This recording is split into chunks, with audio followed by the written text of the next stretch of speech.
most intense, thrilling, electrifying sport on the planet. Mixed martial arts. You've been looking for the definitive podcast to call your new home to hear everything about it. The search is over. This is the MMAnomaly Show. No filter. Bringing you the hottest MMA breakdowns straight from the heart of the octagon. This show is all about MMA breakdowns. For fans, by fans. We're talking UFC, MMA, and the occasional big boxing match. We'll bring our unique take on how these fights are going to play out and who we think are the best bets. Welcome to the MMAnomaly Show. No filter. And now your hosts, Olin, a.k.a. MMAnomaly, and Emiliano, a.k.a. Jive Turkey Nano.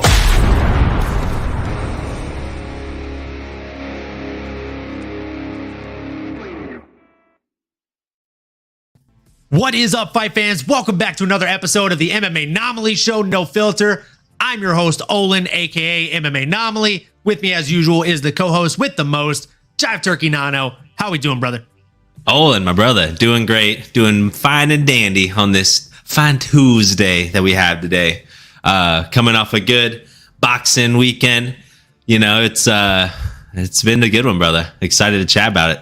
And we got some good UFC events coming up. A little bit of a sleeper card, man. No one's talking about it, right? It's not a big pay-per-view. A lot of glorious things have been announced recently, but we got a good one ahead of us, folks. So I'm excited to break it down with you, brother. I completely agree. I think this is definitely one of the greater sleeper cards. Dare I say, one of the better fight night cards of the entire year, even including that last Valentina Shevchenko fight card against Alexa Grasso. That was a free fight night.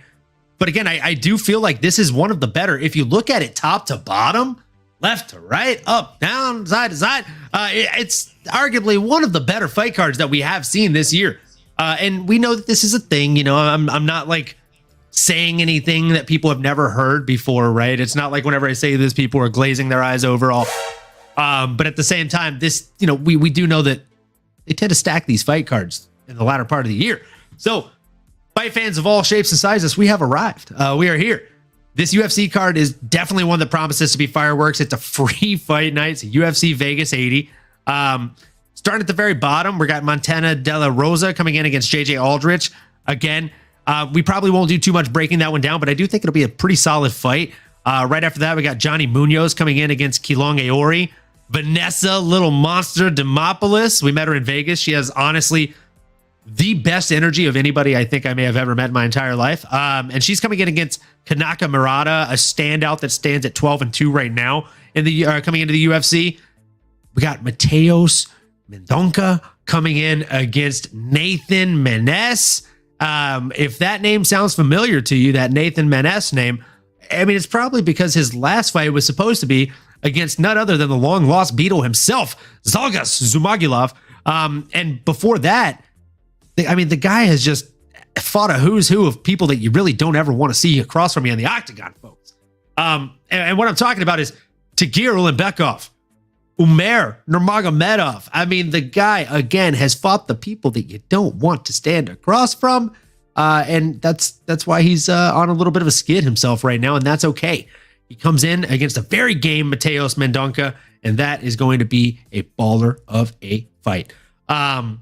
Again, we're not going to break down all of these fights. I could sit here and just list every single fight on the fight card, but we will probably break down most of the fights that I haven't named yet. So I'll go ahead and stop there, and I'll let Nano here to just kind of jump in a little bit. Get your hands wet, get your feet wet, and hopefully, you know, bring some moisture to the ears of our listeners as you break down how that Canelo Alvarez versus Jamel Charlo fight made you feel.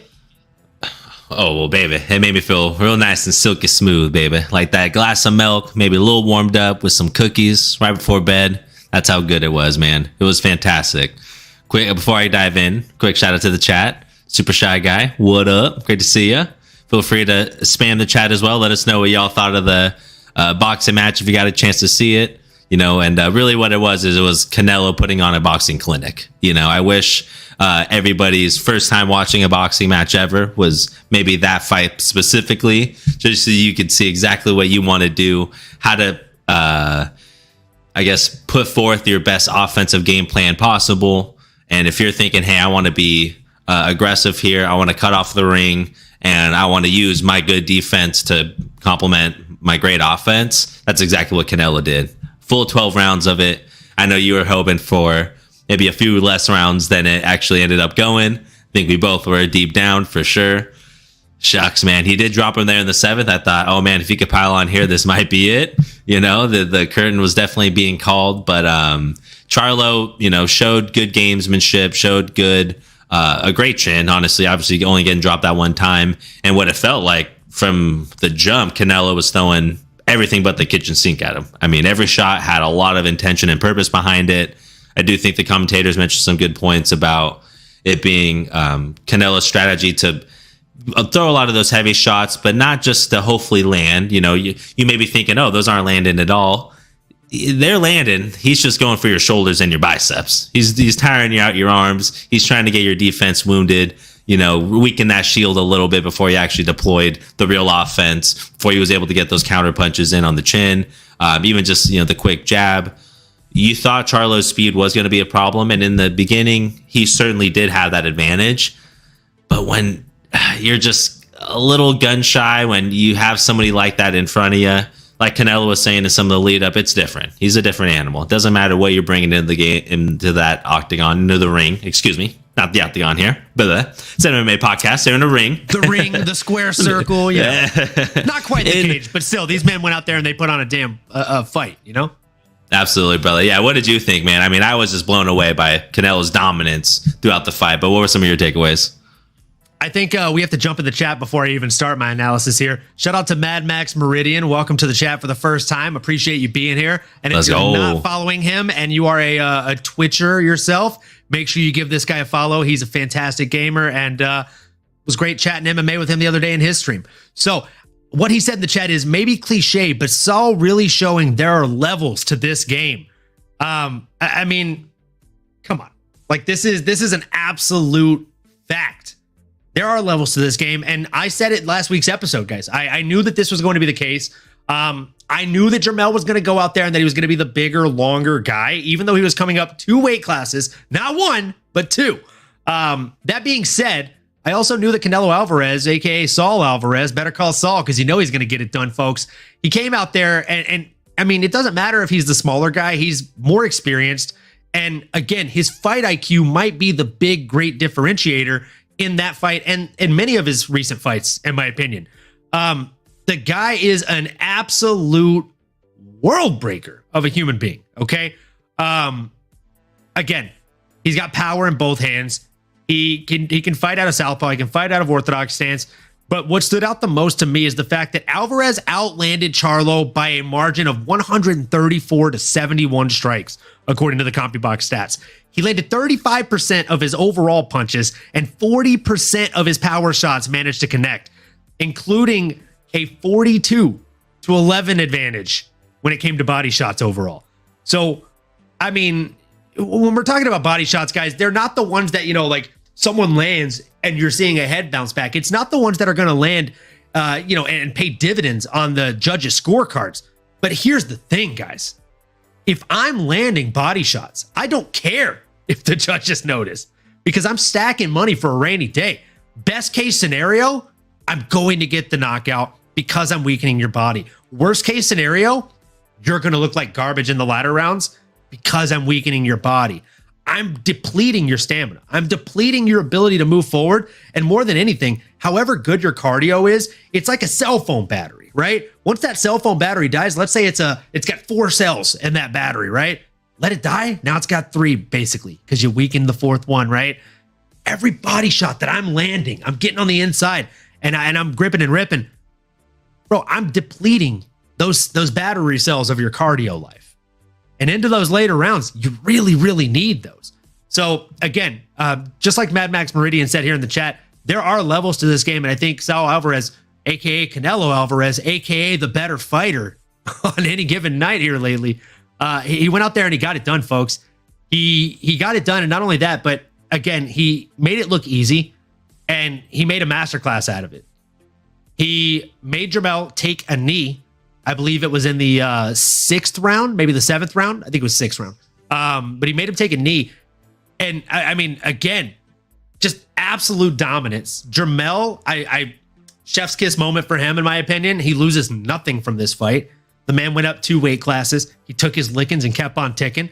And I mean, again, like, with all due respect, if you take a knee, I almost feel like, damn, I couldn't knock you down. You took something away from me, you know, like, good on you, because you knew when to be like, all right, I'm gonna need a minute. Give me some milk. But you know, like, real talk, I gained nothing but respect for Jermell. I thought, even though he lost, it was one of his better performances, just because the level of competition that he went up against on that night. It was just far in between what he's been up against thus far. Agreed, brother. Yeah, it's different levels here. I mean, Canelo's been so active. He's been a professional boxer for, I believe he said, like 18 years now. You know, I mean, and at this age and how strong he looks, again, how comfortable he looks there in the pocket, is all over the ring, anywhere it went, any situation, you know, and you kind of forget about some of those little tactics, whether it's, you know, kind of grabbing onto the guy, getting in the clinch to kind of give yourself a break, or grabbing behind the neck, maybe getting a few punches in there, some of the dirty boxing, some of the sneaky ways to get yourself a breather, whatever it is. But you could just tell, even in those scenarios, Canelo's just shrugging off Charlo. Even though Charlo was the bigger guy, Canelo just looked like the stronger guy, more fluid. Yeah, able to grip, rip, slip away. And I was impressed with how great he looked, even in those latter rounds, right? I mean, you called it, or at least you knew as it got later, Canelo was going to stick around. I mean, training in the elevation, and just seeing this strength and where he's at in his career. Again, that championship pedigree. I mean, and he has an iron chin. It's never even really been tested, especially as of recent. Even in some of those losses, it's, you know, it's levels here. I mean, Charlo's, and even his brother too, was interesting seeing him there last minute, kind of made an appearance. Don't know if that was good or bad for Jermell, seeing Jamal there. Probably not for the best, but yeah, man, like Mad Max is saying, just veteran moves in there. So slick on his feet, so great in the pocket. Was cutting off the ring, not allowing him to move, and again, like you said, ripping the body, taking the wheels out of you. It was only a matter of time. And again, put on a clinic, man, for a full 12. Now it's, I mean, I'm curious. I don't know what's next for Canelo. Hard to do prediction here for boxing. It's always timing. It's a lot of politics there. I know there's a few names being tossed around. I know he wants to maybe, and he being Canelo, maybe wants to try to chase some of those losses back, right? The one, the Bivol potentially. I don't know if I love that fight for him. I think I'd rather see him fight some of these other young, smaller, or guys that are within striking range to him, right? One of those weight classes. Who's next for Old Cinnamon, man? Yep, exactly. I'm curious. Yeah, I don't know. I mean, that's a name. There's another Mexican fighter being tossed around as well. David Benavidez, but he has a scheduled fight already. I don't know, another Mexican fighter. I mean, it will be a great fight, but I don't know if you have anybody in mind. Fight, but I don't want to be that guy. I don't want to be the. I feel like I'm that fucking guy, anyways. So I'm just gonna be that guy that plays spoiler. David Benavidez, folks, like it'll be a fun fight, but it'll be very similar to the one we just saw. With all due respect, that guy's a false prophet. He's not the guy to beat Canelo. No, it's just not gonna happen. No. He's got great power. He's got decent timing. Canelo has the same power and better timing. The guy's got good fight IQ. Canelo's got great fight IQ. The guy's got nice angle cutting. Jesus Christ, getting too excited.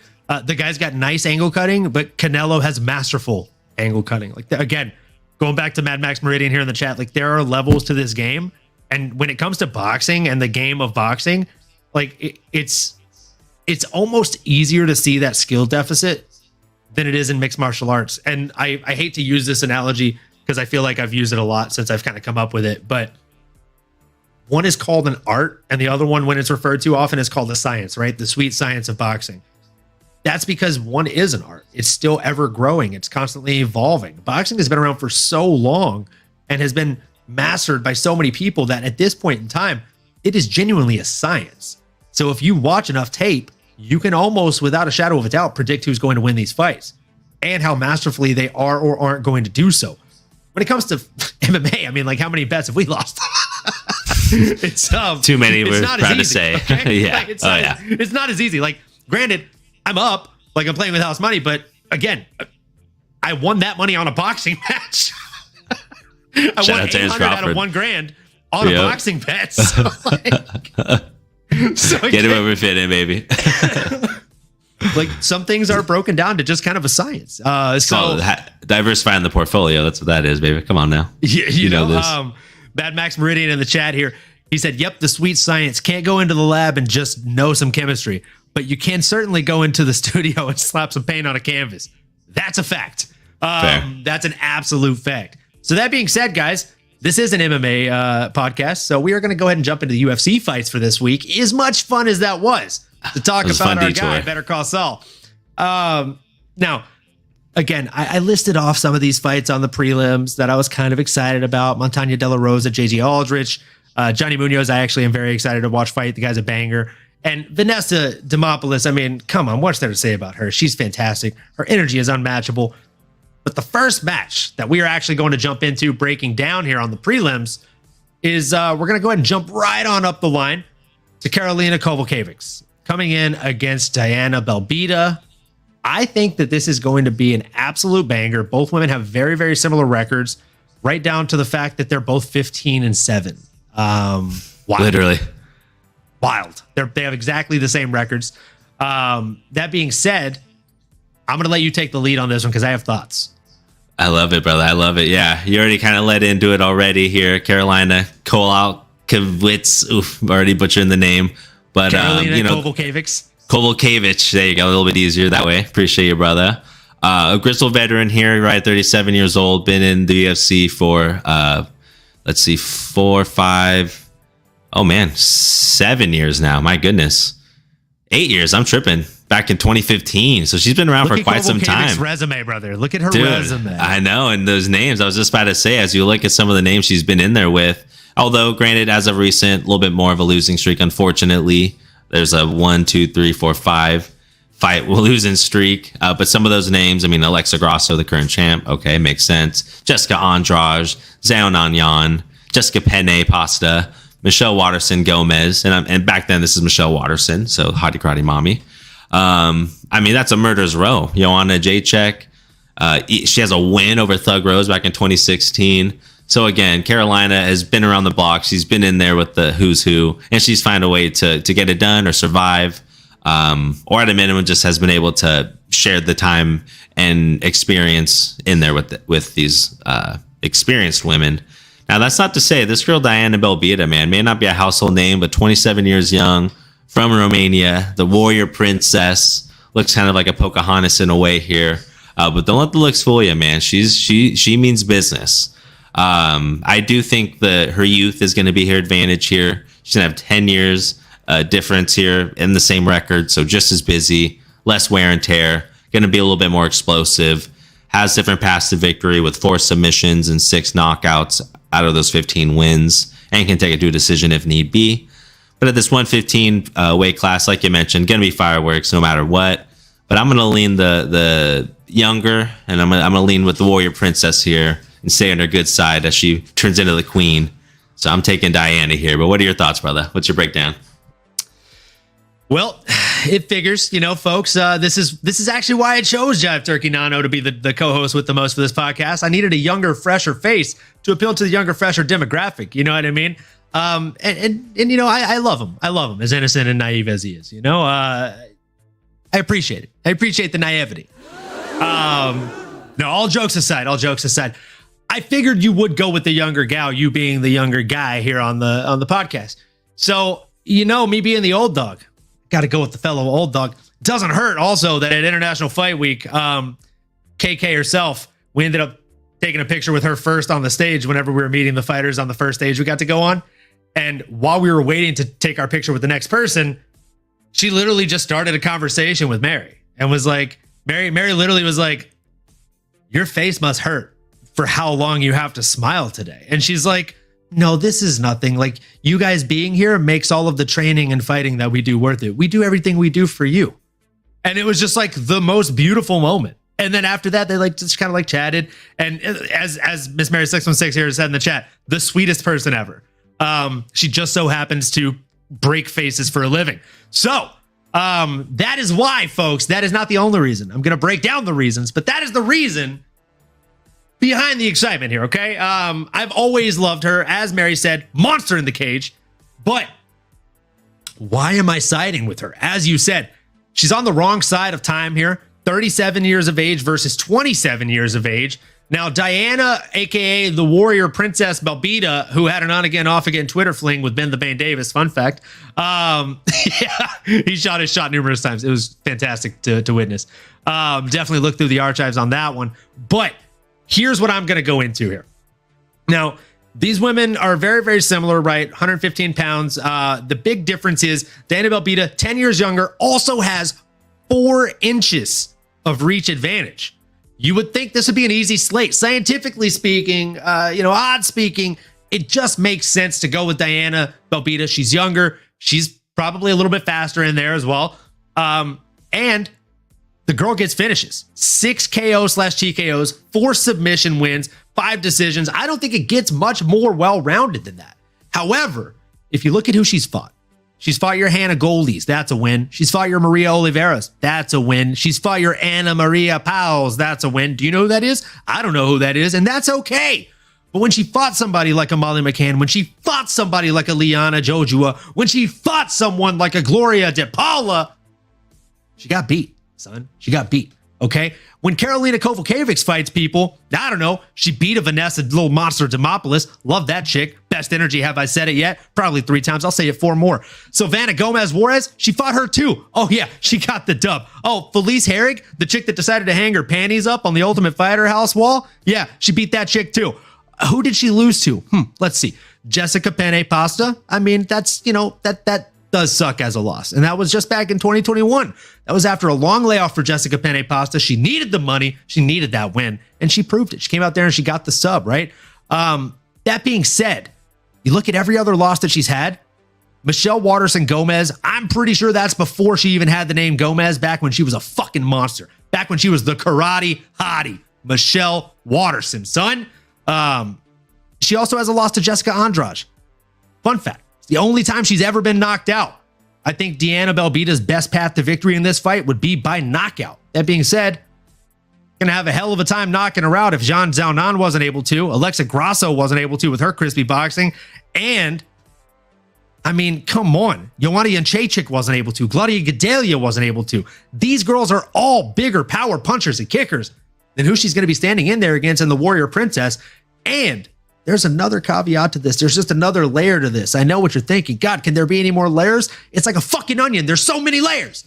So, one last layer here. Diana Belbita, she only has 7 losses. Same number of losses as our girl KK has. Now, the difference is KK is a fucking grinder, okay? Out of her 15 wins, she's not as well-rounded. See, she only has 1 KO/TKO because she doesn't have that kind of one-punch power in her hands or legs.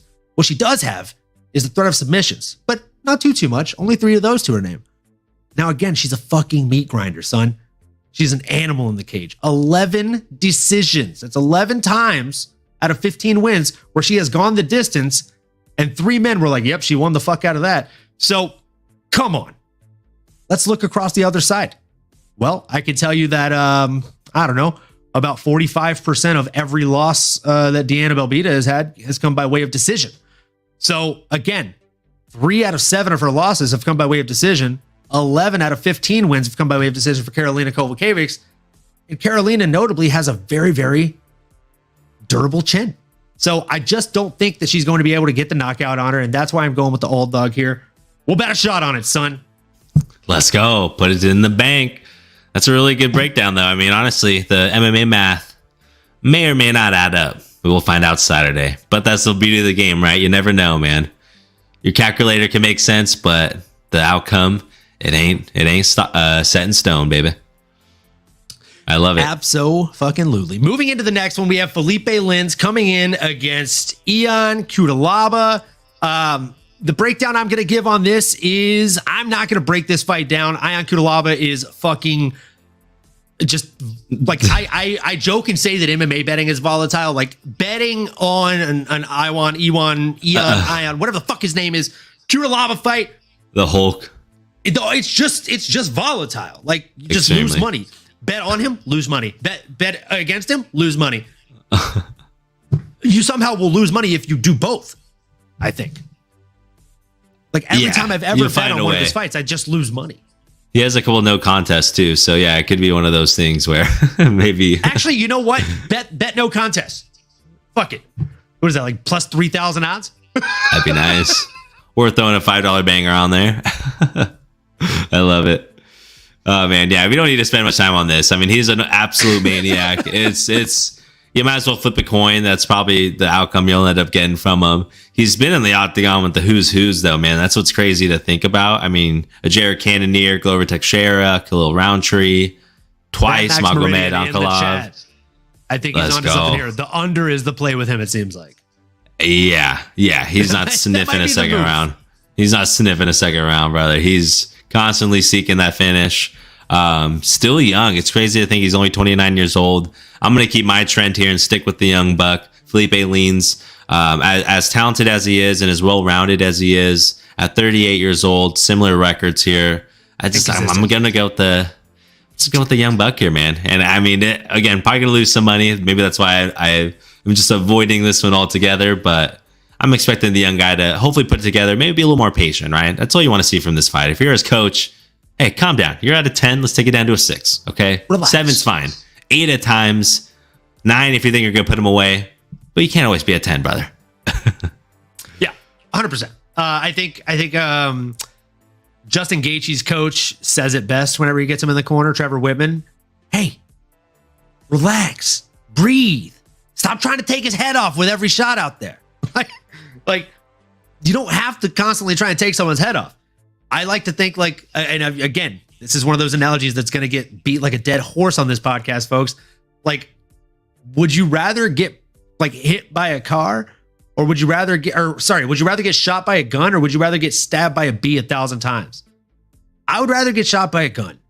That's just a fucking fact. I don't even care what kind of gun it is. Give me the gunshot. A, I'm allergic to bees. B, even if I wasn't, that shit sucks. I would die. Like, that would kill you. You're for sure gonna die from that. So like the death by 1,000 bee stings, man, like that's way worse, and that is way more efficient. Just take some steam off the punches, pepper them up, just land the jab, coast. And again, stack pennies for a rainy day, like those body shots we were talking about earlier, man. Absolutely. Always stacking pennies, brother. That adds up. It really does. It really does. So again, I feel like moving into this next one, guys. Alexander Hernandez, Billy Algeo. Okay, this got banger written all over it, in my opinion. Alexander, the Great Ape Hernandez, very inconsistent fighter. Someone that, again, he's up, he's down. He's like a Katy Perry song. He's hot, then he's cold. He's yes, then he's no. Sometimes he makes you feel like a plastic bag.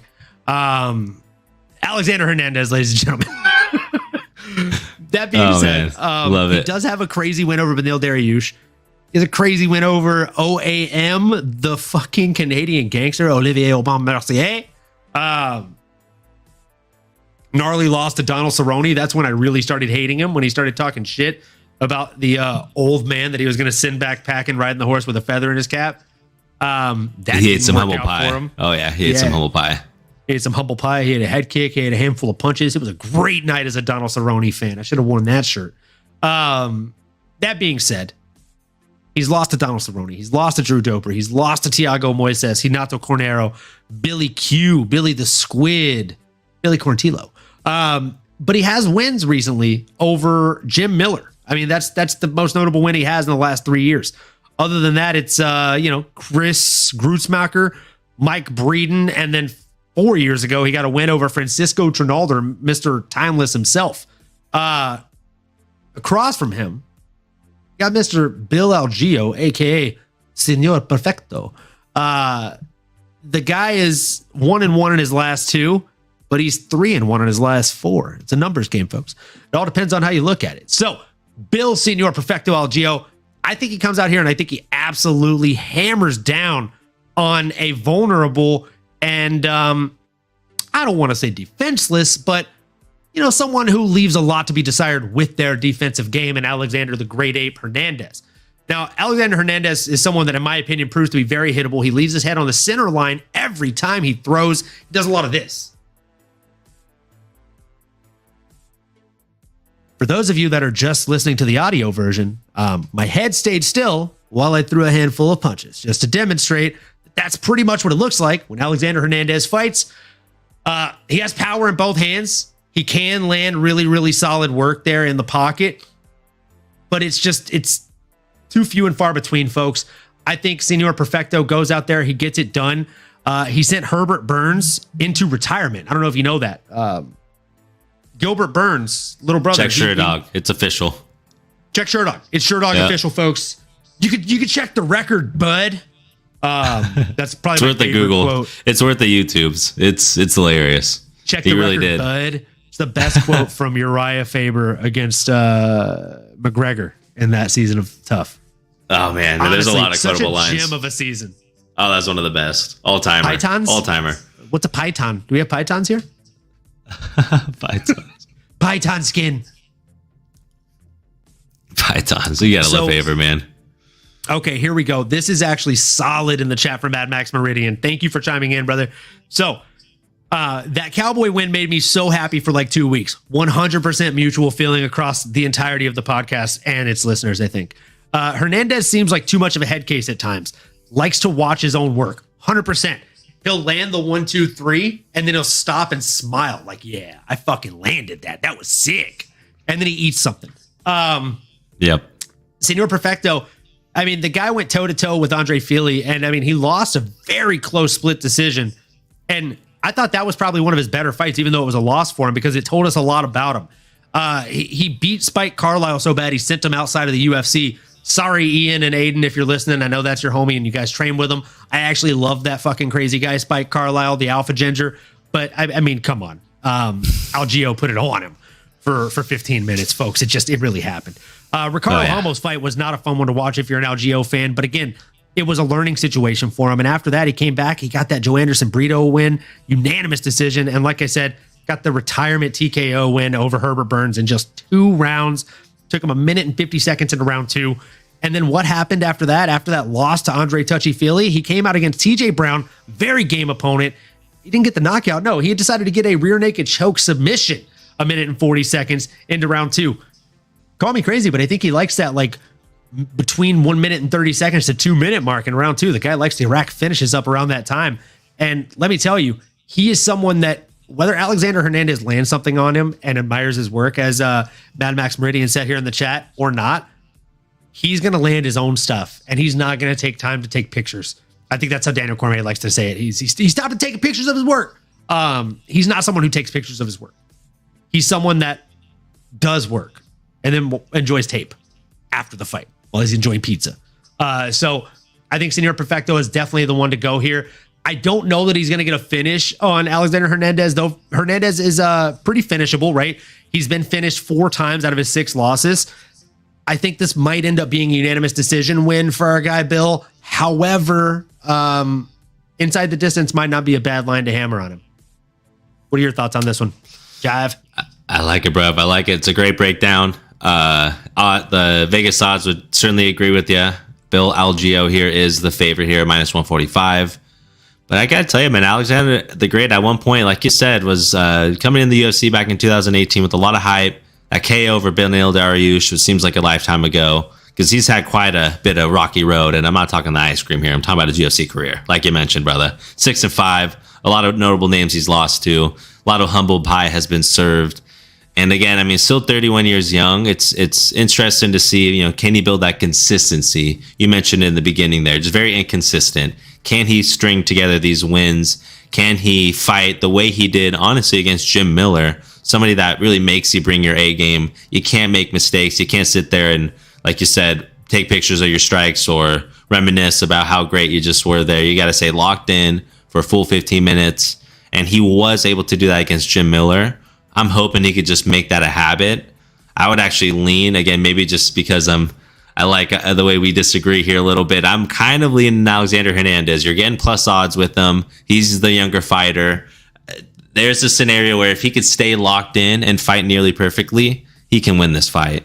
But I do admit, man, I mean, he is fighting against, speaking of being perfect, El Señor Perfecto. I mean, come on, brother. Doesn't get much better than that. I mean, he's a Señor Perfect, Mr. Perfect. And he's not a household name, but obviously with that nickname, definitely going to be hearing maybe more of that, or that'll definitely stick. But since joining the UFC in 2020, he's 4-3 as well. Most likely to submit you or seek a decision victory. But he's got this lackadaisical style to him, a bit laid back. He's willing to switch stances, but I feel like he's got really good distance management, really good fight IQ, moves well on his feet, and all of that, which is what he does best, is complements his ground game, complements the jiu-jitsu, hence El Perfecto. It's like a perfect game plan, perfect combination of, a little bit of this, a little bit of that, a little sweet and spice, make everything nice. I wouldn't be surprised if Bill wins here, but I think just for argument's sake, I'm going to lean Alexander the Great here, and just hopefully he's on the right trajectory and that he gets the W.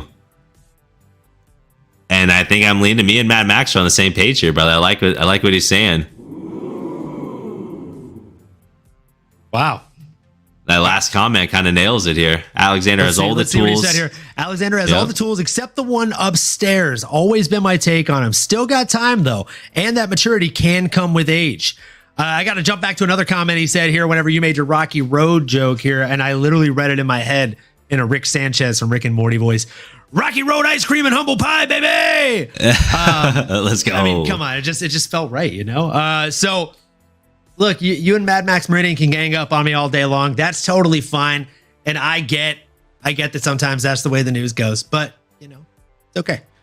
Okay. I'm here to get these W's no matter how many people I have to go against to get them. And that's the way the news goes. So, jumping into the next fight, and hey, you heard it here first. Nano will definitely be doing 2 shots on Saturday, it sounds like, already. Someone's getting wasted. Oh, yeah. Line them up.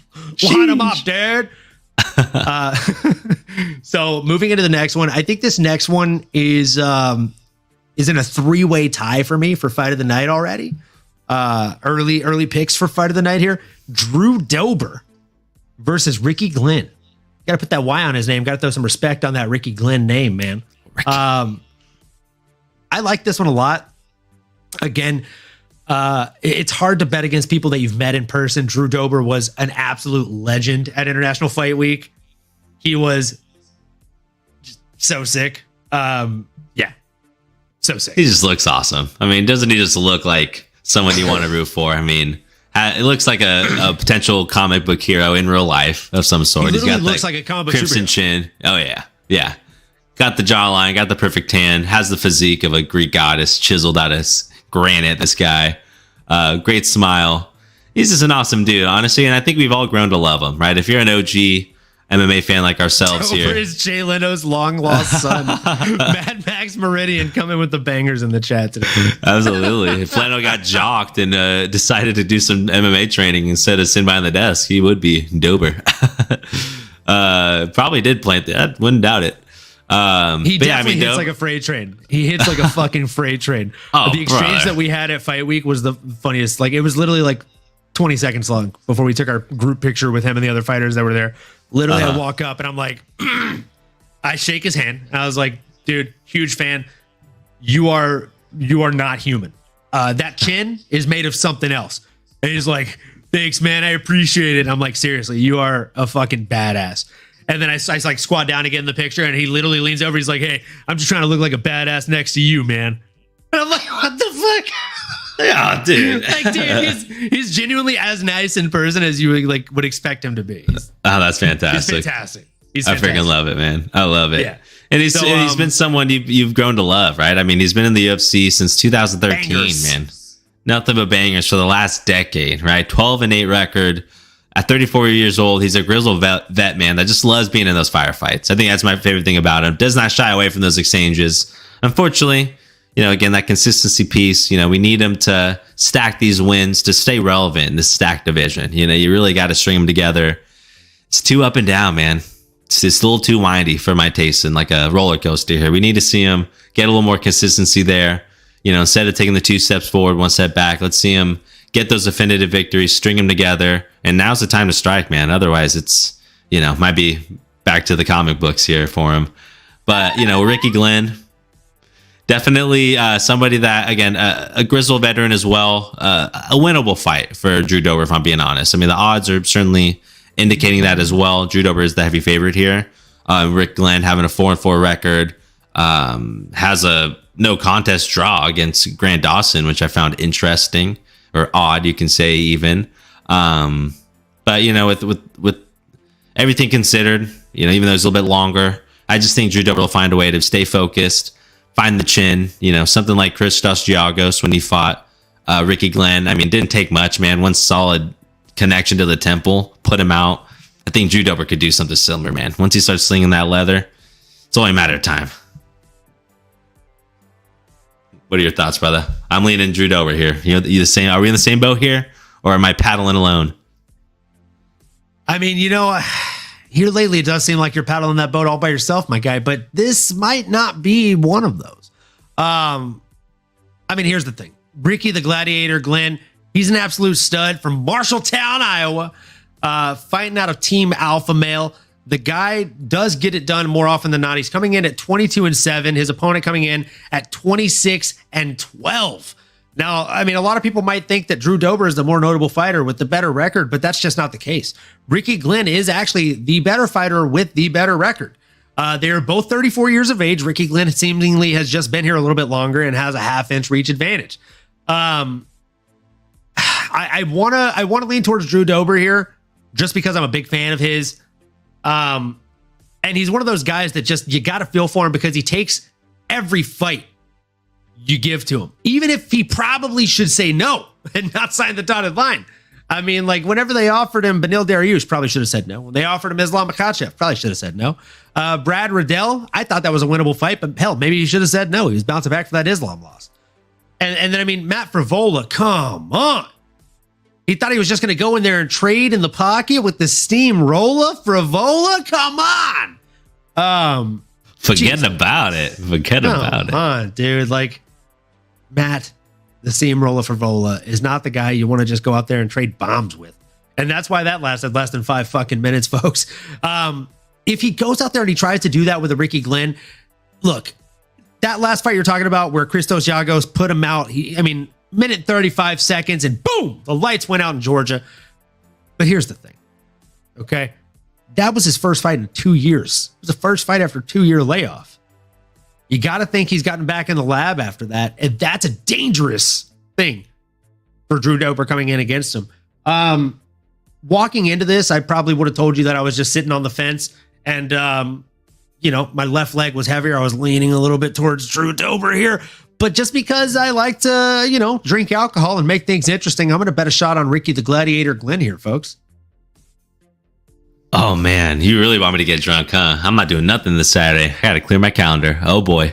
I might have to just go through this episode and find all the opposite picks that I chose from you and just hammer down a quick little parlay. I might need to do the same. Here. I might need to do the same. Yeah, I'm literally looking it up right now here. I think as of right now, just with the 3, I'm at plus 1,128 on the odds here.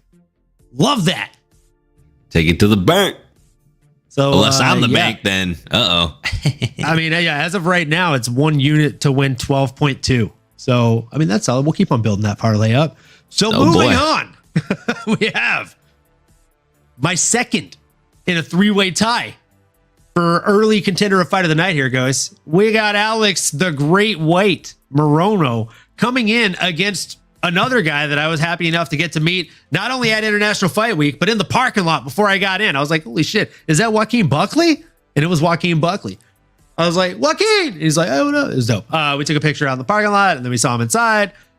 He didn't have a place on stage, so he ended up doing the same thing as Vanessa Demopoulos did at one point when she wasn't on stage, and just basically, made their own booth in the middle of the fucking walkway at International Fight Week. It was fantastic. Hell of people taking pictures with him. So Joaquin Buckley coming in against Alex the Great White Morono. This is one that I'm very excited about. You got one guy who just looks like an absolute jacked African-American killer. And the other guy looks like a soft, pudgy, just pasty white guy who kind of looks like Victor Zsasz from Gotham City. A little Batman villain action there. I mean, it couldn't be more opposite when it comes to the visuals of things. Am I right? You're right about it. You're right about it. I know I'm right about it. I don't know how they're in the same weight class. How are they guys found the same weight division? The sleeper build, 100%. Dad bod. I've let you lead the way a couple times here. I'm going to take the lead on this one after this quick Modelo time. So we're going to jump right into this one, guys. Alex the Great White Morono coming in here against Joaquin Buckley Numanza, a.k.a. the man with the knockout of the year a couple years ago, possibly knockout of the century. Find out in St. Louis, Missouri. You heard me? Let's go. Alex the Great White fighting out of Houston, Texas, though. You heard me? A little dirty. So, represent. I can say those things. I'm from Louisiana. I have family in Texas. It's all good. So, the Great White coming in here. There's a pretty big reach disadvantage here for him. He's got a 4-inch reach deficit to deal with. 72 inches for the Great White, Alex Morono. 76 inches for Mr. Knockout of the Century himself, Joaquin Numanza Buckley. Numanza Buckley, I mean, he doesn't get it done many ways, right? You would think he'd be my favorite, considering my favorite number is 616, you know, Marvel Universe, lucky number 616. He's 16-6, aka 616. Those are my lucky numbers. But I'm still not going to go for the guy here because Alex the Great White, he just gets slept on. The man gets it done every time people sleep on him, and I think this isn't going to be any different. Santiago Ponzinibbio was able to get it done via TKO punches in the 3rd round. Joaquin Buckley, out of all 16 of his wins, 12 are KOs, 0 submissions, 4 decisions. Okay? Now, this man, Alex Morono, I mean, he's an absolute beast when it comes to cardio. He's an absolute beast when it comes to surviving submissions. His Brazilian Jiu-Jitsu is next level. He's actually a Brazilian Jiu-Jitsu instructor at his gym. He's one of the coaches there. He teaches these guys. And if I'm not mistaken, it's like a Gracie Barra level gym. Like, it's solid. So, dude's an absolute beast out there in Texas. He's like the messiah for a lot of these guys that are up and comers. He actually corners a lot of fighters in the UFC currently. And he's coming in against a man that's 2-2 in his last 4. His 2 wins are over Andre Fialho, who's looked like he was on a downhill skid, and I've called his last 3 losses. And his other win came over Albert Duraev. Now, his 2 losses came by way of Chris Curtis getting a KO and Nasruddin Imavov getting unanimous decision. Now, Nasruddin Imavov is one hell of a fighter, but I truly think that Nasruddin Imavov is going to be a similar matchup for Joaquin as Alex was. As Alex will be. So I think Alex is going to be able to shut him down. And the difference is I think Alex actually has better range management and distance control than Nasruddin Imavov. He has way better experience, and his Brazilian Jiu-Jitsu is a fucking nightmare. It is a nightmare, bro. Like, I would not want to fight this dude. And you know, like, I don't shy away from a fight. I'd love to fight a lot of these guys.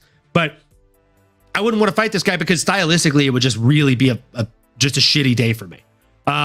It would make me look very bad.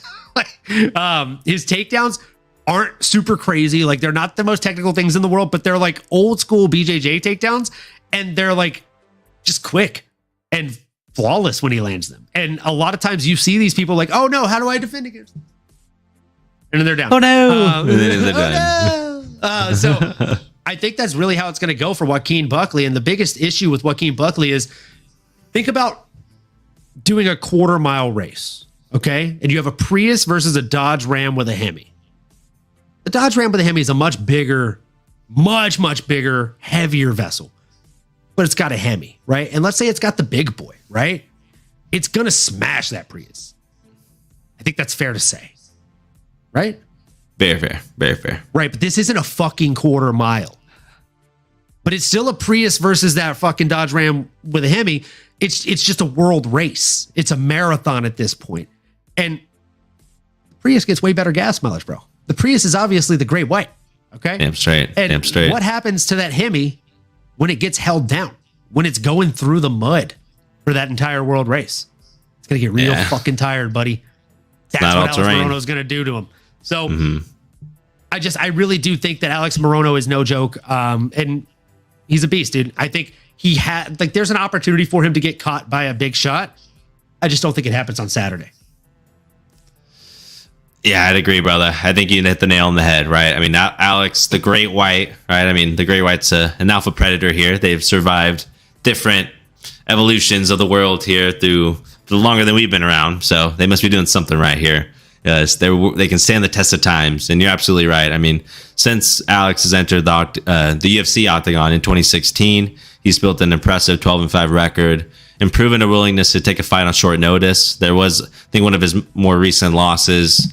It was due to him. I mean, granted, he took the fight on maybe a week or less than that, a few days' notice, but still showed out really impressively and has earned his spot back here to still be in the conversation, still be getting these fights and to be able to showcase on the fight night.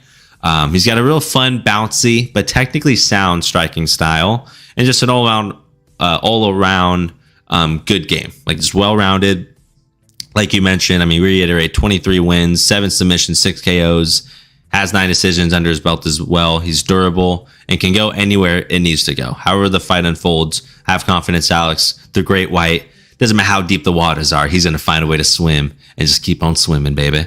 But man, I got to admit, yeah, Joaquin Buckley, an exciting fighter. Someone that has one of the best knockouts I've ever seen. The guy caught his leg or caught his foot, spun around with the other foot and knocked the dude out and made him frozen like Elsa. It was unbelievable. One of the best knockouts you'll ever see. Or as Sean Anik would say, one of the best knockouts you'll ever see. But an exciting guy to have on the UFC roster. Probably would be well suited in other organizations as well, because someone that just doesn't feel like he's ever going to be the champion, at least on this trajectory, Joaquin Buckley, but is a fun name, talented fighter as hell. But unfortunately, although he's given that great KO, what is given will also get taken as well. And he's been on the receiving end of some bad KOs since then. So it's unfortunate. You'd like to see him maybe be a little bit more patient in there, develop to be a little bit more well-rounded. But this isn't the way to do it. This isn't how you're going to learn. And not in this kind of firefight. I mean, Alex Morono means business. I think Alex is going to find a way to get a victory.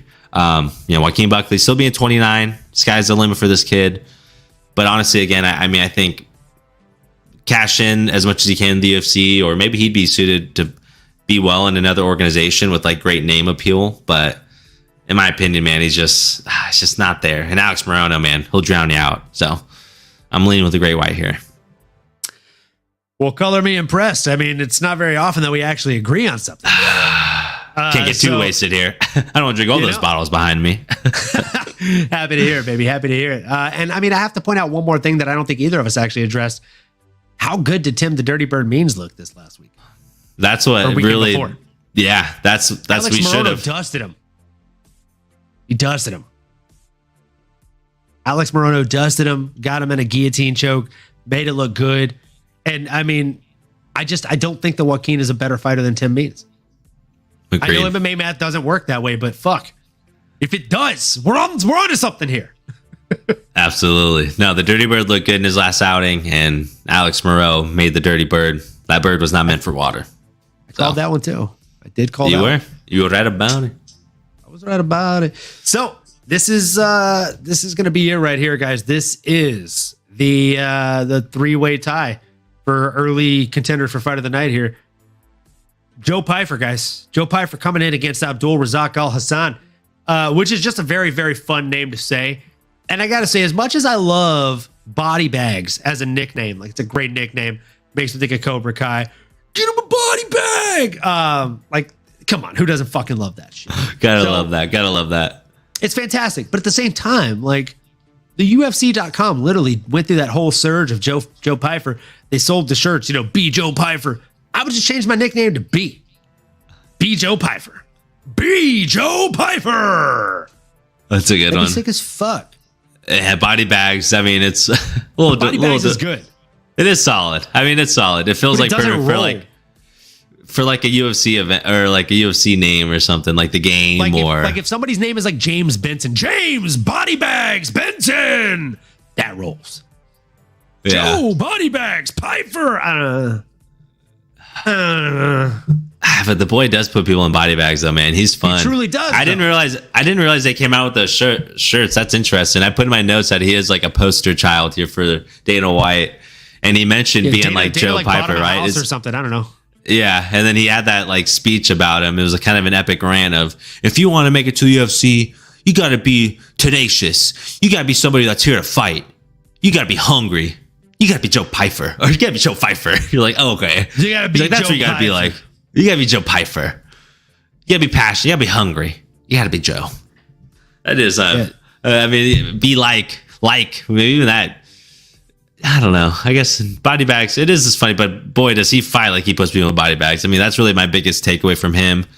You could call it Dana White privilege all you want, but the dude has a motivational and very touching story, Joe, that is. But man, you got to recognize the hard work the dude has put in, and he's got undeniable skills, man. I mean, he looks the part, and what he's doing to people, even like my dear, MMA fighting, I guess fan, I'm a fan of here, excuse me, GM3. I can't even speak right now. That's what he did to GM3 in there, man. Gerald Mearchart, a guy that I'm a fan favorite of, but just, boy, put him away pretty quickly. So that really earned my respect. But again, man, I think this is going to be a coming out party for him. Yes. Sorry, the GM3. The GM3 just felt like a right time. Rip. That was a sad moment. And, we hated to see it. But it's a sad part of the sport. And these are the sacrifices that we serve up to the MMA gods.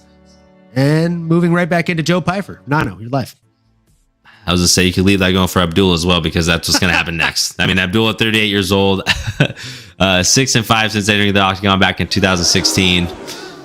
I'm sorry, man. He's got 12 wins under his belt, 12 KOs.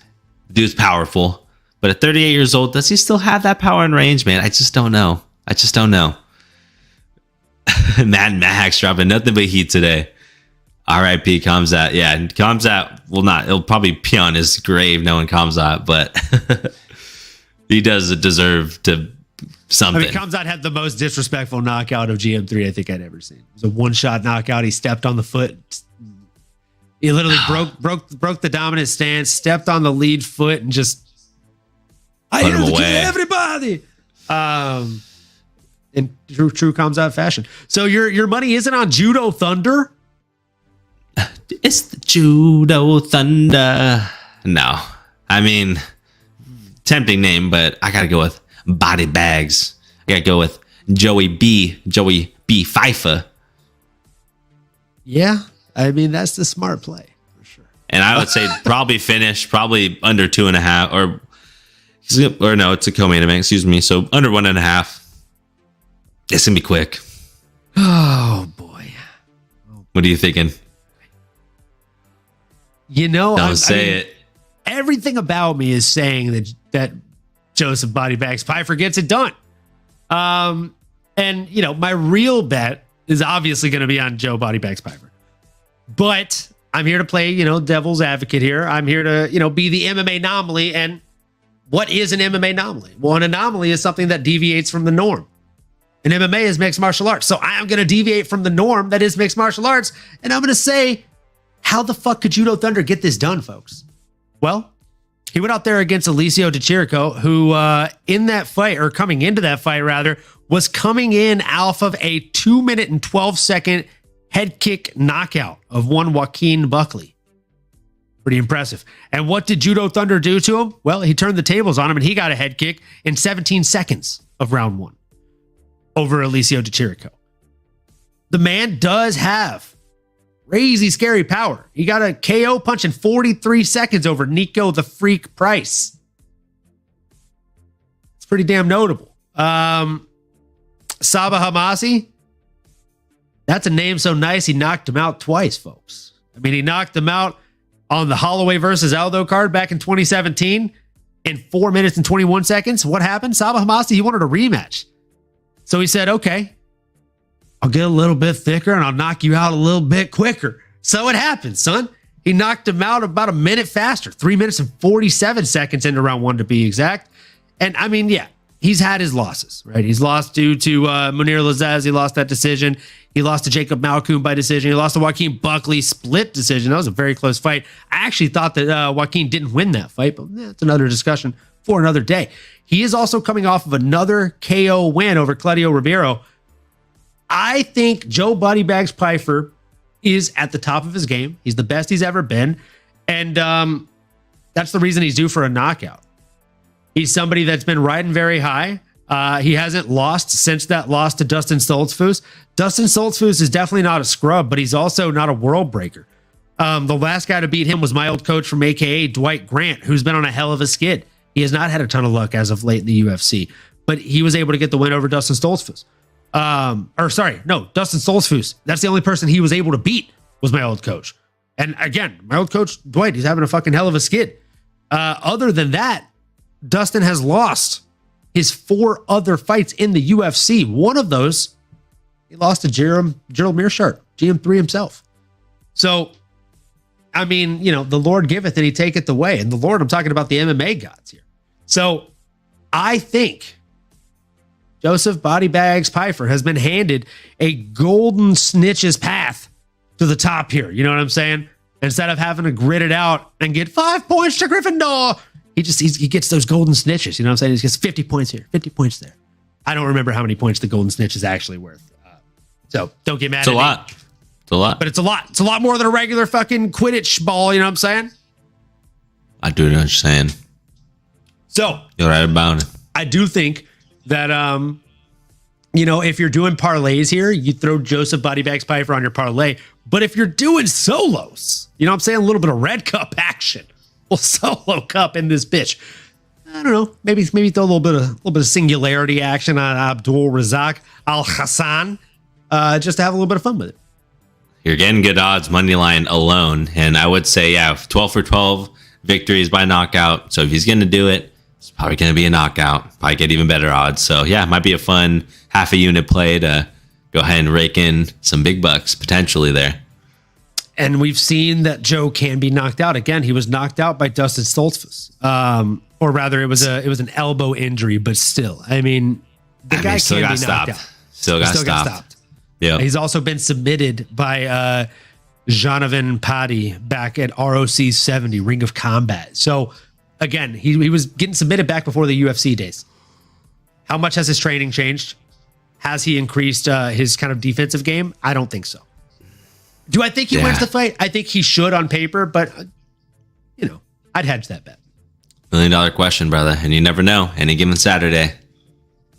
Now, this next one, this final fight, the main event of the evening, I think we might be a little bit differing on. So we got King, Bobby Green, someone, again, I've actually had the pleasure of meeting him not once, but twice. I met him here at UFC San Diego. He did the double birds picture. It was dope as fuck. And then I met him again at International Fight Week. Super dope guy. Sweet. Now, that being said, got to bet against him. I'm just going to tell you straight out the gates here. Grant Dawson gets it done, son, and I think he makes it look very, very masterful. But before I go into my relentless onslaught of why I feel that way, tell the people how you feel, Jive Turkey. Brother, we are ending on the same page here. I think we were similar the other week. We had a lot of differences, but then we came to find out that all roads lead to the one destination, and that's us agreeing on this main card. You're absolutely right, y'all. And I don't mean this lightly. As much as I want to disagree with you, and as much as I want to take maybe my 5th or 6th shot of the night, I'm going to draw the line here, okay? I got to be responsible. Drink responsibly, ladies and gents. But no, Grant Dawson, KGD. I don't know if that's a playoff of KGB, like he's a specialist killer, some sort of, special agent. But the man's an assassin. I mean, at 29 years old, able to accomplish what he's done. 20 victories, 1 loss when he was back in cage side 7 years ago. The man is undefeated in the octagon. I mean, just an absolute savage. I want to hear your breakdown more, but all I can say is the dude is extremely well-rounded. I mean, he might as well own the rear naked choke. He's got 11 of them on his record, 5 in the octagon, in the UFC octagon, that is. And he's shown an ability to knock people out. He's getting better with the striking. He's trained with our boy Dustin Diamond Poirier. And you know what? It's sharpened, man. What gets sharp, what pressure will do to things there, and it'll make diamonds, baby. And that's what iron does. It sharpens more iron. I think he's poised to make a run here. He's extremely talented, extremely game. And someone like Bobby Green, as fun as he is to watch, I mean, he's very beatable. And especially to someone that has a dominant ground game. I don't care how good Bobby's striking is. I don't care how decorated he is in the octagon. I mean, 30-14. Dude's been around. He's been in there with everybody. But there's levels, man. And I think Grant's going to show his dominance, like you said. So I'm curious to hear your breakdown of it. But you got to lean KGD on this, brother. No doubt.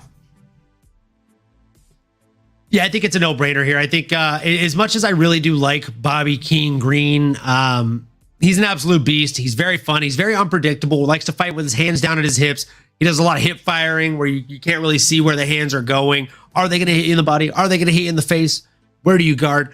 Grant KGD Dawson, however, is somebody who has a very, very tight guard, keeps his hands up top, as our Muay Thai coach likes to say, lasers. That way you're firing lasers, right? Like lasers out of your eyes. Everything comes from there. And also when your hands are here, you're able to tuck your elbows and guard your chest quite a bit. So he's very, very great at being defensively sound in Grant Dawson. And I mean, that's all he really needs to fight somebody like Bobby Green, because when Bobby Green fights somebody who's defensively sound, he tends to melt. He tends to get frustrated and he doesn't really know what to do. We saw it happen against Islam Makhachev. We saw it happen against Francisco Trinaldo. We saw it happen against Drakkar Klose.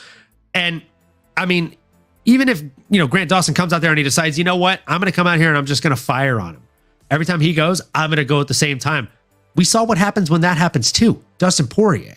Oh, and that's who he fucking trains with, folks.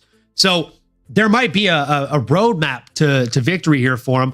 And I truly think that, again, if you look at the people that these folks have fought, like granted, Tony Ferguson, Drew Dober, Islam Makhachev, Rafael Fiziev, Thiago Moises, Groovy Lando Venata, Francisco Trinaldo, Drakkar Klose, Groovy Lando Venata again, Dustin Poirier, Edson Barboza, Josh Thompson, James Krause, Gamblegate.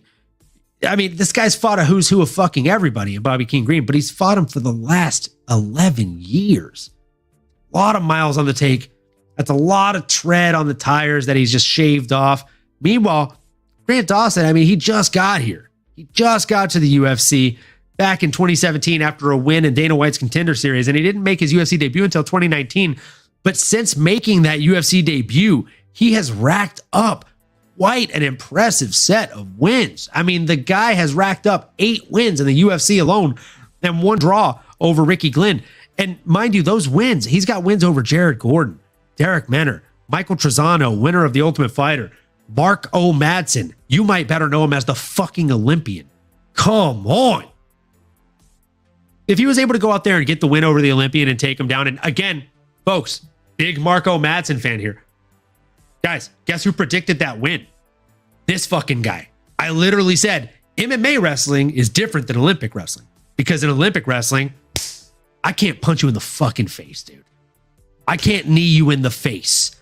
But when you're shooting doubles on me and you catch an uppercut, you're probably not going to want to shoot doubles on me very quickly again. So we saw that that's what happens in those fights. And again, if Bobby Green comes in and he tries to do something like that, boom, he's going to eat one. He's not a wrestler, though. So instead, he's going to stand at range. He's going to try and pick him apart. He's going to try and talk shit. Grant Dawson's not going to have any time for that. He's not going to deal with it. And he's got a reach advantage as well. He's got a 1-inch reach advantage on Bobby Green, which is going to pay dividends for him because Bobby typically does well when he does have a reach advantage of any shape. He doesn't in this fight. All the disadvantages are stacked against Bobby Green, and that's why Vegas has this as a Bobby Green 310 underdog and a minus 445 favorite for Grant Dawson. Honestly, I think minus 445 favorite for Grant Dawson it should be fucking higher. He should be a higher favorite on this, in my opinion. And after a win like this, I can't wait to do a breakdown on it next week to go over like what should be next for him, because there's going to be a lot of names on the tip of my tongue depending on his performance and how masterful it looks. Agreed, brother. This will open up a lot of doors. Someone like a Bobby Green to do it in a definitive way. Someone that has fought at Islam Makhachev. Somebody that has been in there with the who's who's.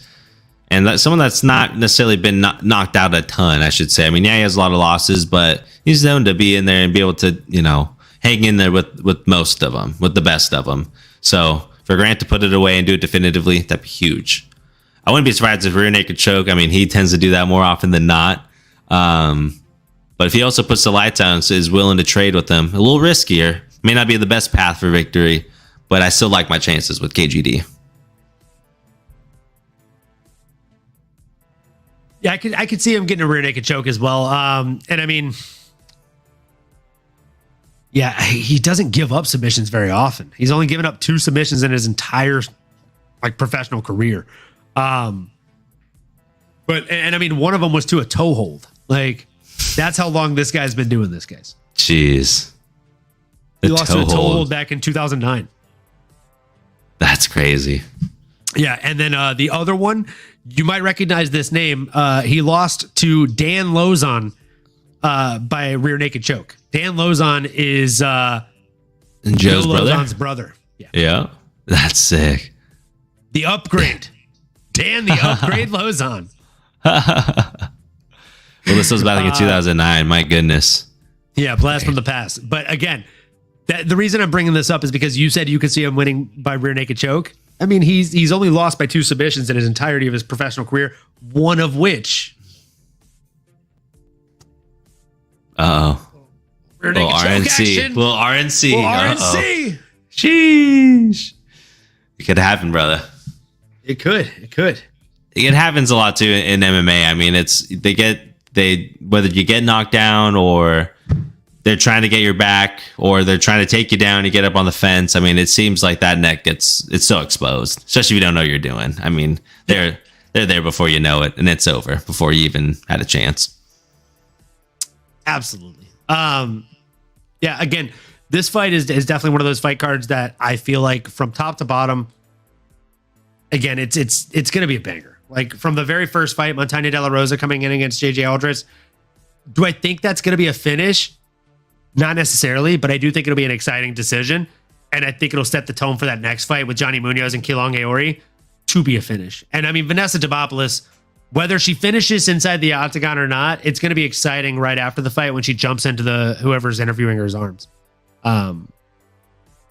Little I've had the time of my life action, you know what I'm saying? Dirty dancing. But no, all jokes aside, I do think this one has banger written all over it from top to bottom. Let me know in the comment section who you think is going to have fight of the night or who you think is going to have kind of the standout performance of the night. Mongolian Murderer, pound for pound, best nickname, just got thrown up in the chat. I mean, that's definitely one of the best nicknames in the entire world of mixed martial arts.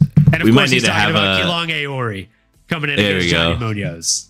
I love that, Mad Max. That's a good one. Maybe we need to have a bonus episode or a little extra segment where we rank some of the best nicknames, because that is a good one. But man, the more you think about it, there's so many good ones for different reasons, right? Are you trying to be funny? Does it work with your name? Is it just hilarious? I mean, the best there's so many. Episode. Get some of the boys. Just a little segment. I'm excited about that one. You know what I'm saying? I mean, Andre Touchy Philly got to be one of the best nicknames of all time. All time, brother. All time. Obi-Wan Shinobi the Pillow. Got to be a really good bad name. I mean, there's so many good ones. Brother. Might have to have Mad Max Meridian himself jump on that one. Yeah. If you bring the Magneto mask, I'll bring the Captain America shield. I think it's. Oh. It's back there. Sexy Yama. Yeah. Oh, what a great throwback reference there. Sexy Yama is a fantastic one. One of the best. Speaking of which, Physical 100 season 2 is filming now. Oh, here we go. Stoked. We live, baby. Yeah. Stoked. Can't wait. Maybe we'll break that down too. When that show airs, I was going to say, when that show airs, this is going to turn into a Physical 100 podcast. Hell yeah. Hell yeah. Anything fitness, athletic related, MMA related. Hold on. Mad Max Meridian. We just blew his fucking mind. Mad Max Meridian. Yes. Go to Netflix and watch Physical 100. Sexy Yama competed on it. He did. He does well. He's solid. You should watch it. You should watch it. Yeah. It's no good. spoilers, but it's a solid show. He does well, and definitely worth watching. I follow more people from that show than I will admit now. They never post anything in English, but it's still, very inspiring posts. Just seeing their chiseled bodies. Bunch of great athletes or actors or mostly athletes of some sort. But yeah, very extremely like wrestlers, like wrestlers, everything. Yeah. There were some wrestlers, there were some MMA people, there were some skiers, some sort of luging. Yeah, Olympia. Crazy. Wait, Sambo, what'd you call me, dude? You're judo. a freaking loser. Loser. Loser. We're the worst. I love it. You stay for the jokes, y'all. I appreciate it. You know what I'm saying? You come for the breakdowns, you stay for the camaraderie and the jokes, folks. So that being said, we do have a couple minutes left before we have to call it a hard stop here. Nano, I know you have a podcast coming down the pipeline yourself. In that podcast, Nano is going to be talking about fantasy football breakdowns and things like that. So, going to put you in the hot seat a little bit here. And I would just honestly love to hear kind of who are your hard sits and hard starts for this week. Ooh, that's a great one. I'm going to look real quick here because it's been a busy week, as you know.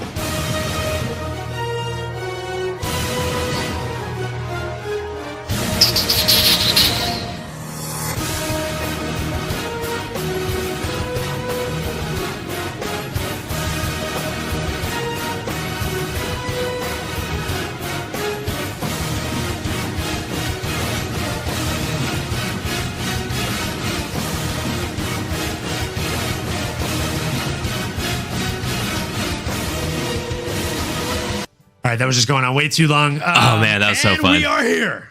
So We're back. But yeah, brother, appreciate it. But hey, man, we're in week 4 of the NFL season here. Can't believe we're already there. As somebody that is in 7 redraft leagues this year and 2 dynasty leagues, your boy is very busy. That's 9 total teams here that I'm managing. But I do got 2 undefeated teams still. In 3 of the leagues, I am number 1. Unfortunately, in our boys' league, I'm served some humble pie. I think I'm ranked 7. Undefeated teams? I got 2, brother. I got 2.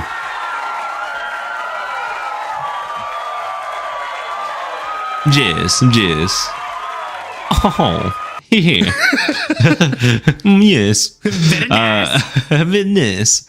But yeah, brother, it's first bye week, so the Chargers are on a bye week, so you're gonna have to go out the waiver wire, get some guys. A couple of teams I'm kind of fading in general. Fading the Broncos heavy. Don't try to avoid those receivers if you can. Jerry Jeudy, Cortland Sutton. They have a new rookie running back out there. Let's ride, baby. No Russell Wilson. McLaughlin, I think, is a name you'll see on the waiver wire. Looked very fast, but just try to avoid all those names. Even P. Ryan, it's just not a good offense, not a good situation. Same with Atlanta. I hate to say it. Unless you're Bijan Robinson, you really don't want to touch the rest of that team. Just not a lot of offense right now. Kyle Pitts has been underwhelming. I have Drake London in the league. Yes, he scored, but you just don't feel good about it. It's very hopeful. So I'm fading those guys, but I am buying the Houston Texans, man. Talking about Houston earlier. CJ Stroud looks good. If he's on the waiver wire, pick him up. He's looking good, man. Nico Collins has been one of the top performers all year. Damian Pierce, if you could get their rookie Tank Dell, anybody on that team, fire them up. They're going to be good. Same thing with, I think, who I like as well this week is Green Bay, man. I mean, hate to say it, they're playing my boys this week, the Oakland Raiders, which tells me they're probably going to put up a lot of offense. So lock those guys in. They played my Saints last week, so it didn't go great either. Not ideal. Yeah, not ideal performance, but it will be a bounce back. Jordan Love's looking good. He'll be able to perform against our defense, like I mentioned. Christian Watson, Romeo Dubes, Jaden Reed, a lot of those big play guys, they're all going to feast. So I like starting those players as well. And there you have it, man. Yeah, I mean, I definitely love all of those picks. I don't think there's anybody that I actually disagree with you on. I think someone that hasn't really shown their worth as of lately is probably Jared Goff, but I'd still recommend to start him this week. I think he's going to have a pretty solid showing this week. As far as wide receivers to start, obviously Wilson, I think, is a no-brainer. Man, running backs, you got to think Kamara is going to look good this week. It's a second week back after that suspension, but time will tell. Who I think we should sit? Obviously, Russell Wilson at QB. Najee Harris, not really looking super great. Kyle Pitts, I think the dream is over. Coming to the end of the line there. And, when we're talking about sleepers, man, Josh Dobbs, he's someone that can possibly be putting up these numbers consistently if you can get him. Maybe get him and keep him on the bench for a little while, and then use him as a little fire reserve in your back pocket. Little dual aces there. Absolutely. That's a great point, sleepers. Brother. I think defense. The Colts defense is probably a sleeper defense that a lot of people aren't looking at, as well as running back Jaleel McLaughlin. I feel like, again, I think you mentioned McLaughlin as well, right? Yeah, but that's the one bright spot. I feel like spot. Hold on to him if you got him. Even if he's not going to end up, even if he's not someone that's going to put up a ton of points right now, hold on to him. You can trade for him high later if you have him. I think that's the move. I'm thinking seller brain here. Like, I like that. You got him, stake him later. Don't just throw him away right now. Fire him up if you need him this week. No, not at all. Fire him if you need him this week. Again, bye weeks are hitting in. The Browns, the Chargers are two that I can name off the top of my head just because I'm looking down and I already have a couple bye weeks on my team. So might be worth there. And then, like you said, sell high. So there are good players that fit that mold. I should have done that with Garrett Wilson earlier in the year because, man, that injury really is biting me in the butt. But that's the name of the game, baby. That's why you love it. You never know. It's been a fun year, though. Williams, I thought he was going to have a show out year, and man, you would think, man. You would think. Shout out Mad Max Meridian in the chat. He's heading out of the chat right now. He's got work in 4.5 hours. We appreciate you dropping in. We appreciate all you're chiming in. And dude, honestly, bringing the smoke in the chat tonight. JJ Smoke got some competition this week, folks. So glad to have you here, Mad Max, and we look forward to seeing you next episode. Again, if you're on Twitch, make sure you drop that guy a follow. It's at Mad Max Meridian. He plays UFC often, does breakdowns on the UFC cards, and here lately he's been playing Pikmin. Good times. So, jumping back into the fantasy football, any other kind of like make or break tidbits of info that you'd want to give the listeners here? Obviously, none of your opponents. Make sure they're not listening. I love that. But yeah, I think in terms of making or breaking. Notice I didn't ask this last week when I was fucking playing you. And that was a close game. I barely edged you out there at the end. Game. But it was a fun one, man. I love when it goes down to Monday night and you need a few points. Makes it that much more interesting for sure. Obviously, 100%. Fantasy gods were on my side this week. It happens. I would say, though, again, stacking your bench, preparing, seeing what players are going to be coming up on a bye week. And then thinking, is this somebody that's viable? Should I get them now? Even if it's not someone to start this week, do I need them in another week or two? And then lastly, too, it's look at those kickers. You mentioned defenses as well. Look at the matchups. Look what that kicker's done over the last few weeks. If they're not putting up double-digit points, then you might want to steer away from them. It's typically a week-to-week matchup, but there are certain kickers that if they're getting 12 points, 15 points, 18 points, it's a huge difference versus 4 or 5. Which are just extra point kicks, right? I mean, that's only 4 points each time. So what teams are maybe getting into striking range, but not always scoring? The Rams, for example, are one of the best kickers right now. Dallas, always moving the ball, but maybe not always scoring touchdowns. Riley Patterson you mentioned Jared Goff and the Lions. So trying to find some of those high upside kickers week to week, and then defenses as well. Weather games, we're approaching that year where, hey, is it in the South, is there going to be weather conditions? Is it going to be raining? Up north, is it going to be snowing? Try to manage these conditions, chase those defenses, but fade those kickers. If there's any sort of mild climate, if they're not in a dome, get a different kicker, like right off the bat. Anybody in Cleveland, Pittsburgh, Cincinnati, those areas. I mean, Buffalo, it gets tough, man. So that's my last takeaway, because those are two positions that can make or break every week. So be mindful. I think that's absolutely solid information, especially for anybody honestly, for anybody that's either been doing fantasy football for a very long time or somebody that's brand new to it. I think that's a really, really good kind of tidbit of information to take into account. And listeners, this is something I totally just did on a whim. I know that it's something he wants to get off the ground, and I know I'm putting him kind of on the spot here, so don't judge him on the answers, guys. He didn't have time to prep on this like we do on the MMA topic. So, and if you're impressed, just imagine how much better it'll be when we actually prepare, baby. Let's go, baby. I appreciate you, baby. And on that note, I am Olin the third, so we got to put him on the spot for a third question here. I know it might be a little bit late in the season, us going into week 5 now, but whether it's for this season or just looking forward to next season. As of right now, in your humble Jive Turkey Nano opinion, who are the biggest cheat code quarterbacks in the league right now?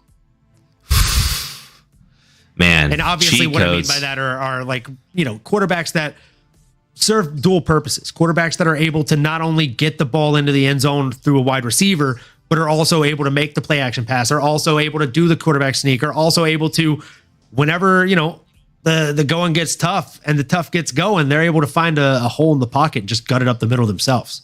Yeah, man. Yeah. You mentioned, some great names. I'm going to start with someone that balled out this last weekend who beat my booty, but also won me some games. So it's kind of a catch-22. But that's Josh Allen. He put up 4 touchdowns throwing. He ran a touchdown in as well. Perfect example, like you said, dual threat. He can run the ball. He can get out the pocket. He can basically be more physical than your linebackers and your DBs. Strong boy. Yeah, he's 6'6", like 250 plus. And the dude can move. So you got to love everything about that. QB sneak, anything's in the arsenal.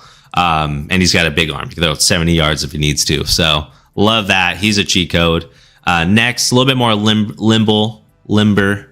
But it's Lamar Jackson. His performance against Cleveland Browns this last week, multiple throwing touchdowns, had 2 rushing touchdowns as well. Makes it look easy. He's so darn fast. He makes people look like they're on skates out there. I know you appreciate next level speed. That's what Lamar does. It's lightning fast, man. He's so fun to watch. And on that Madden game, he's a literal. Other fast people look not fast. Exactly, bro.